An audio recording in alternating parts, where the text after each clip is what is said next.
My name is preceded by a title of Loibon, which is Loibon. This is Kimasai from East Africa, and it's like identifying me as a shaman or teacher or actually a medicine keeper. It's called Loibon. My name is Doinyo Laetoli le Baaba. Okay, it translates in two ways. Baba, being father or teacher, the red lily from the mountain. That's the literal translation. But the inferred meaning of that is the teacher, a fount of consciousness from the ancestor. So this is a very mystical name that was given to me by the Maasai. Prior to that, I was raised Muslim, and so I have a very, very long Islamic name, which is Sufi in Persian and Arabic in base.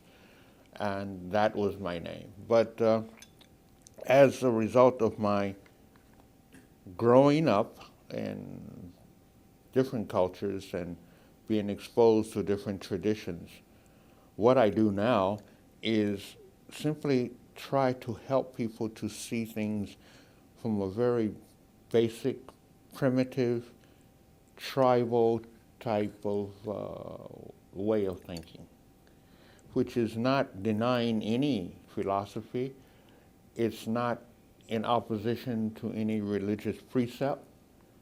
In fact, it incorporates every possible way of believing or thinking. But it does it in such a primitive fashion until immediately it becomes transcendent of any doctrine or dogma or set tradition or way of believing.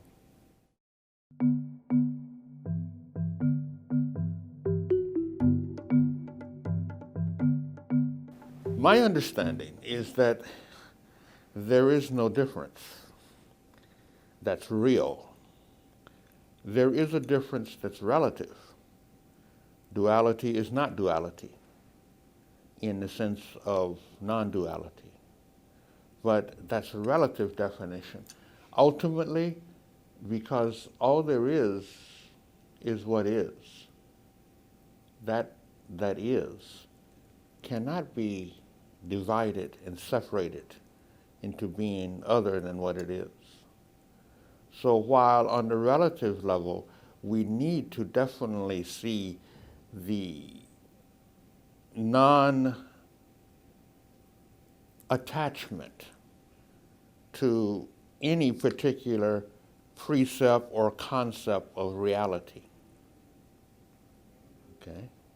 But that's not to say that we should avoid being attached to it. The problem is that we become attached to the attachment of whatever there is. So then we begin to see the separate reality, when in truth, reality is one. Existence is one. Life is one. But that oneness is so diverse and so multiple in its understanding until we have religions, we have philosophies, we have different sciences. But there's a key in the word religion which deals with understanding duality and non-duality, and that is the etymological root, the etymology of the word religion. Re meaning a prefix, to do again. Legion is taken from the Latin legere, L-E-G-E-R-E, which literally means to rebind or to retie back. But then the question is, to what? To nothing. Not nothing, but no thing. Huh? And once you say that, you immediately are connected with everything.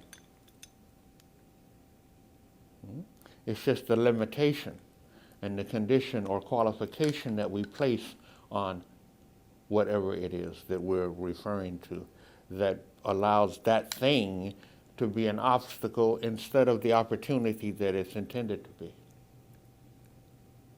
Hence the problem with religion.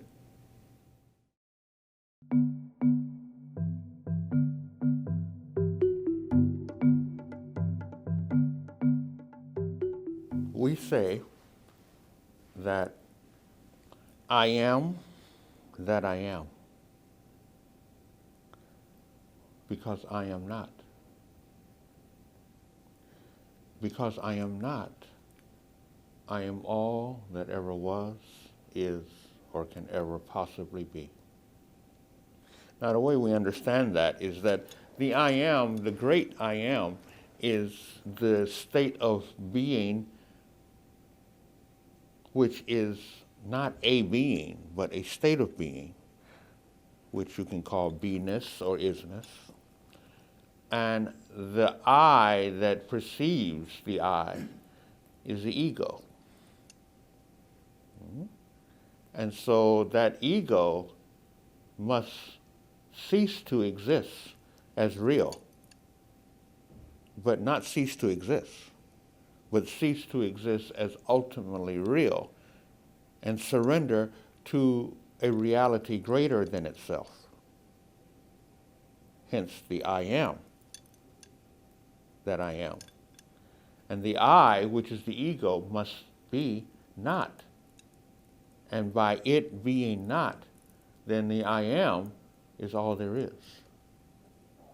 which encompasses every living thing. Not only the human being, the animal, the insect, the vegetable, the mineral, the element, the elemental, without exception, every star or moon or planet is part of that I am.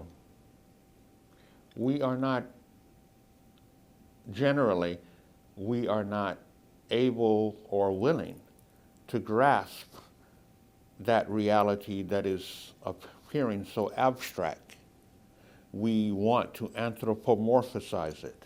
We want to deify it. We want to qualify it as being this and not that. This is why I love the Sanskrit phrase, which in this conference you've heard many times, neti neti, but it's followed by eti eti.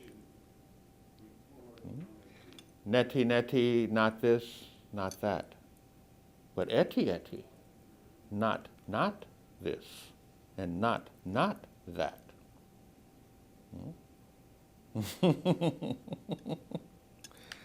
So, this is the problem with I, me and my, contrary to you, your, and yours. It's an illusion. It's a state of ignorance. It's avidya that leads to this. And it's not wrong. It's not right. It's not good. It's not bad. It's whatever it needs to be in order to bring us to where we need to be and how we need to be. So the cliche is, it's all good. Whatever it is, it's okay. No matter how un-okay, no matter how not okay it is, it's okay. It's a process. There are no accidents. Ultimately, there's no wrong or right. I rephrase, ultimately. Relatively, there is very much that is right and wrong. And we need to correct that. Relatively. As beings living in a three-dimensional realm, we can only do what we can do, made up of a first and second and third dimensional reality. As we get into the fourth dimensional and other dimensional realities, then we find less meaning and less restrictive significance of the third dimensional reality that we are so comfortable with.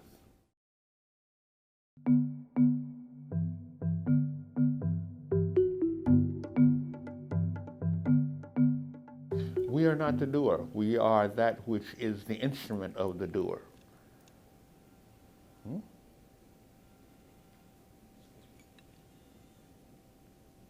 Now, this brings us to understanding the difference between relative and absolute reality, or relative and ultimate reality. Relatively, we are the only doer. Relatively. Ultimately, we're what's done. We're the instrument, and that's all we are.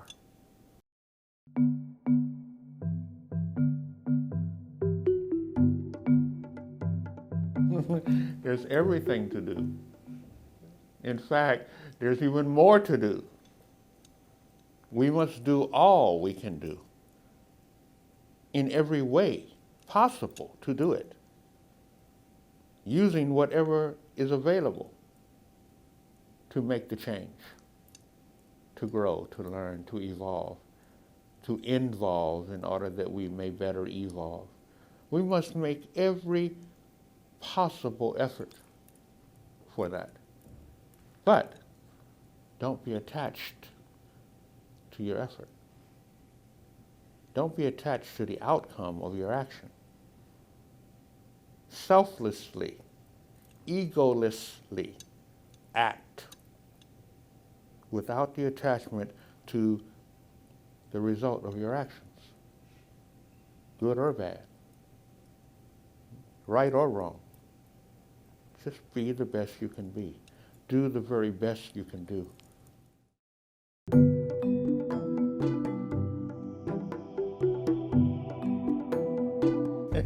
Nowhere. Because it's going everywhere. Mathematics explains this very beautifully. In geometry, there's an area of geometry that becomes meta-geometry.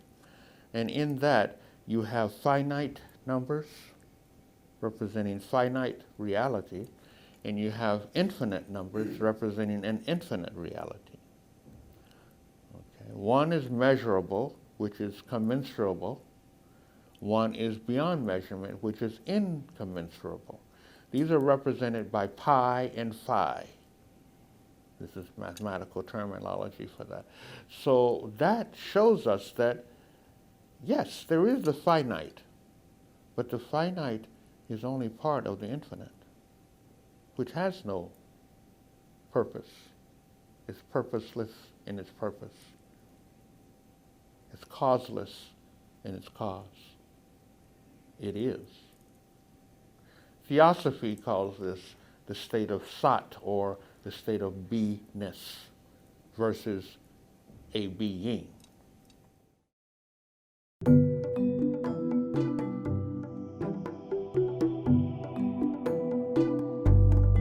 Tribal people, Indigenous and Aborigine people, we live according to something called Animism. Animism is, well, in the Western world, we're taught that there's animate and inanimate, living and non-living. Animism perceives, understands, or believes that there is no non-living. It all lives.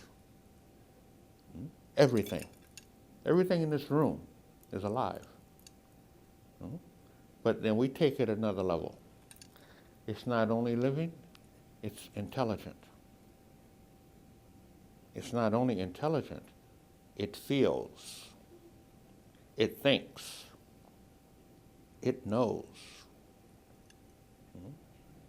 Because it is only part of that which is and always has been.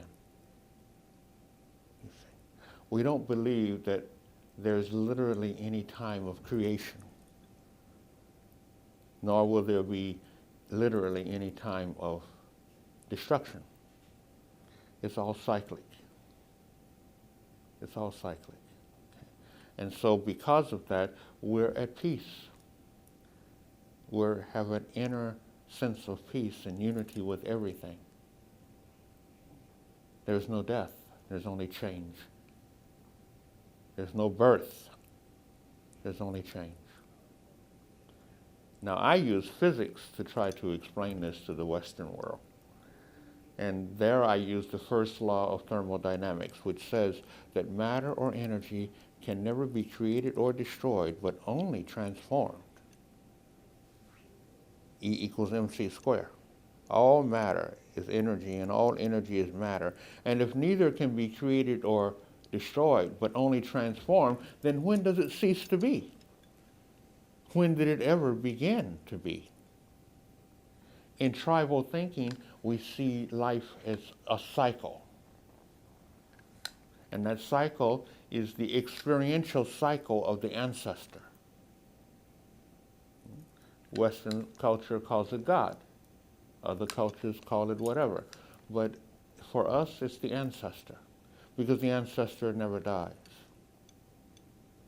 It lives. In fact, I don't exist. The ancestor is what lives.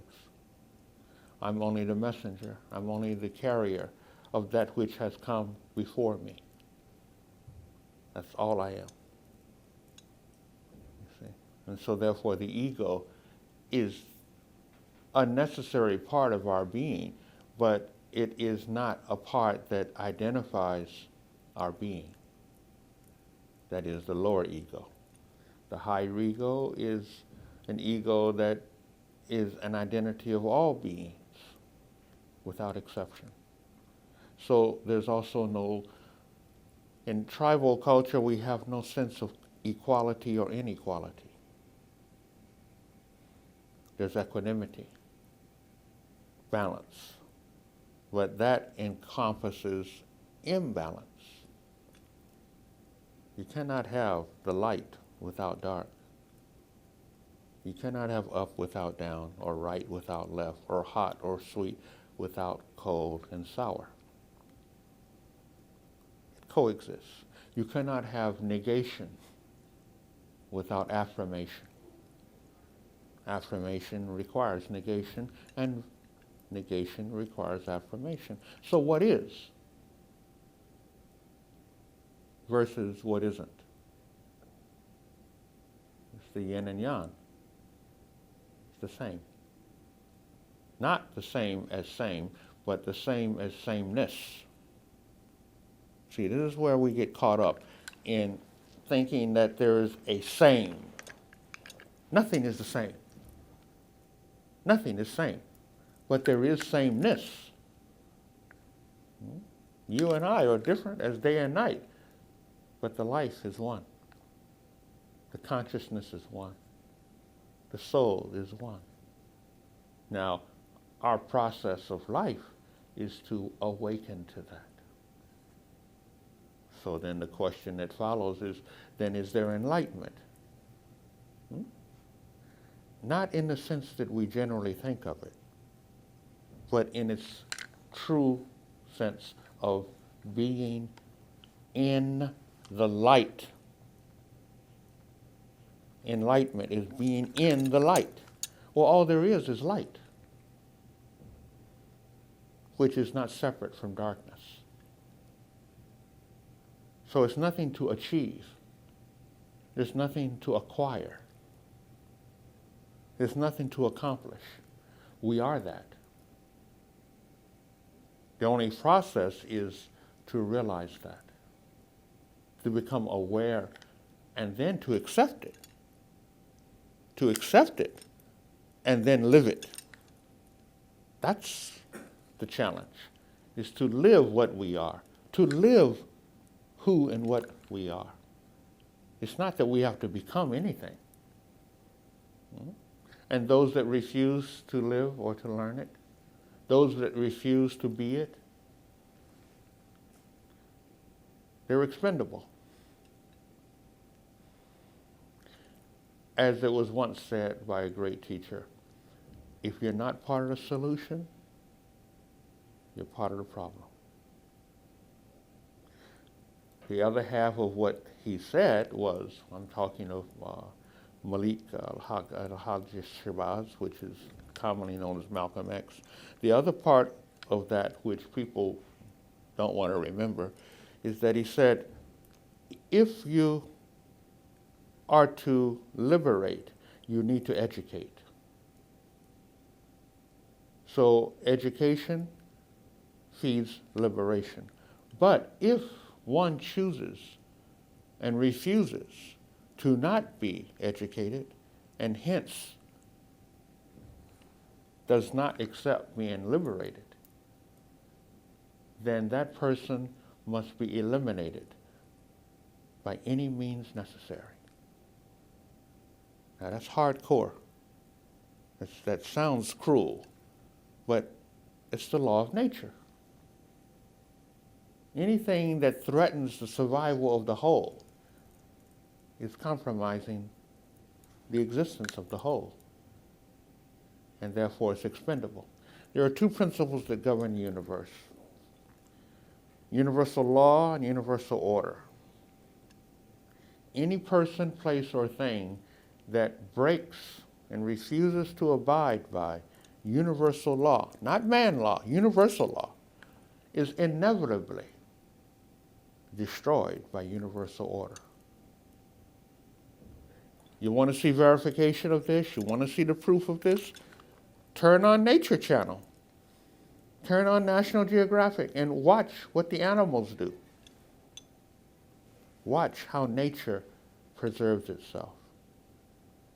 Then we say, oh, well, yeah, but we're human beings. They're animals. Are we superior? No. No. There is no superior or inferior, except what the ego wants to identify.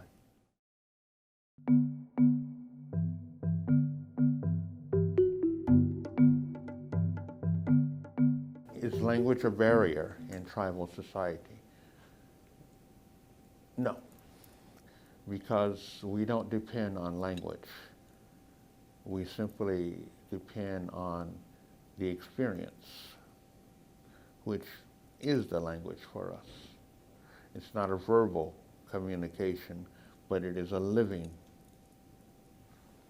translation of reality. We live it. We envelop ourselves so deeply into the process of living until there is no interpretation, there is no translation necessary.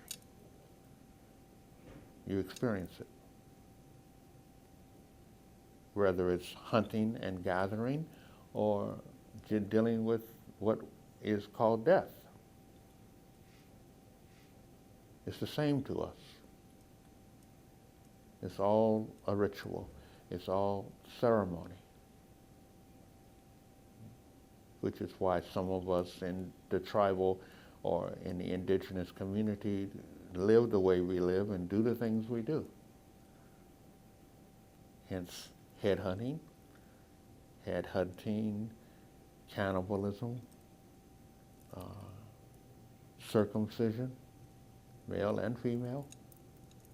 These things are very difficult to explain to the Western mind because it's so primal and basic in its reasoning and in its function that the Western mind, in its positivistic thinking, its pragmatic, practical, logical way of looking at it, its linear and empirical way of understanding, finds it very, very difficult to understand tribal ways of life.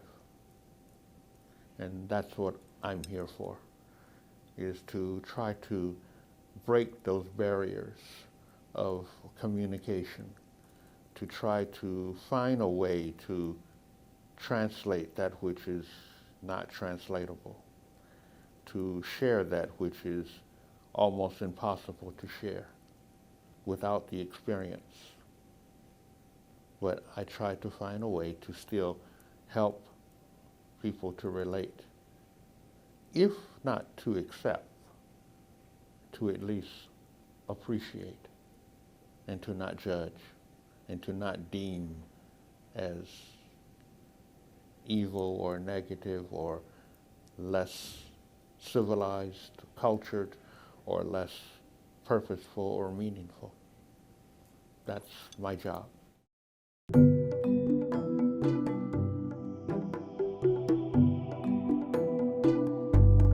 You see an insect like the praying mantis. When they copulate, and at the end of their copulation, she decapitates the male. The black widow spider, she conceives, and when the eggs hatch, she feeds the male to the eggs, to the young hatchlings. This is nature's way of preserving and maintaining the psyche for the benefit of the whole at the price of the one or the few. Now, in tribal culture, the way that we think is very primitive in the sense that it's very primal for survival. And it's the survival of the whole that is most important.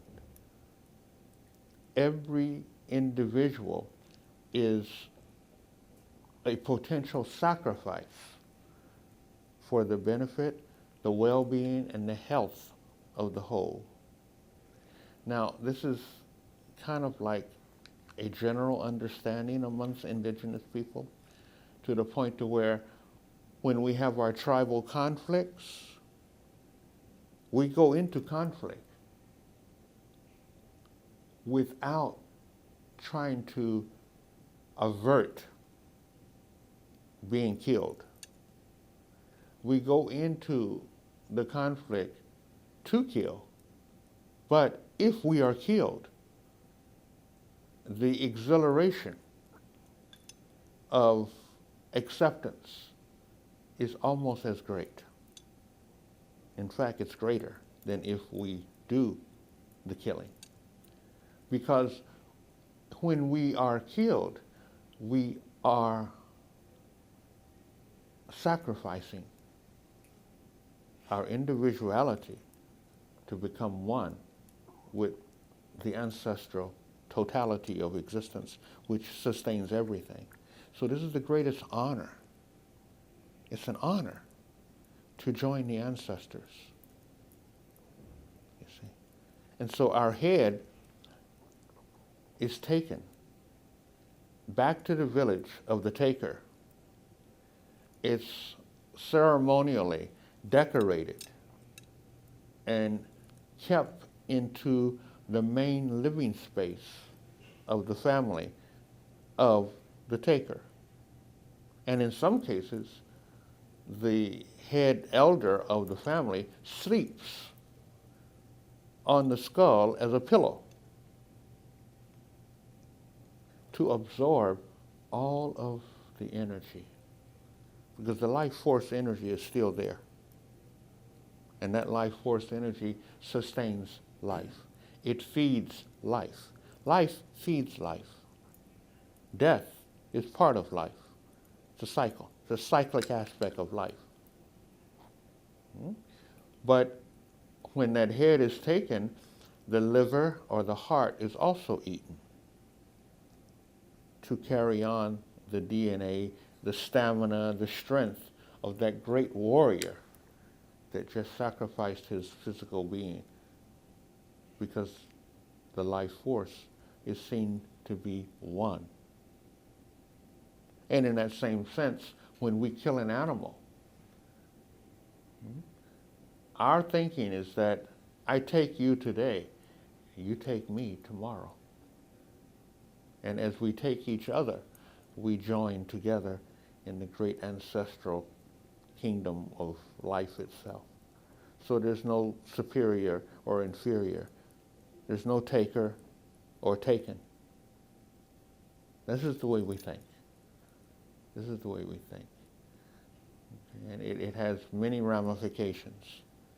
It has to do with the way we live, the way we die, the ceremonial way that we deal with the dead, and the living, the way we deal with the ecology, the way that we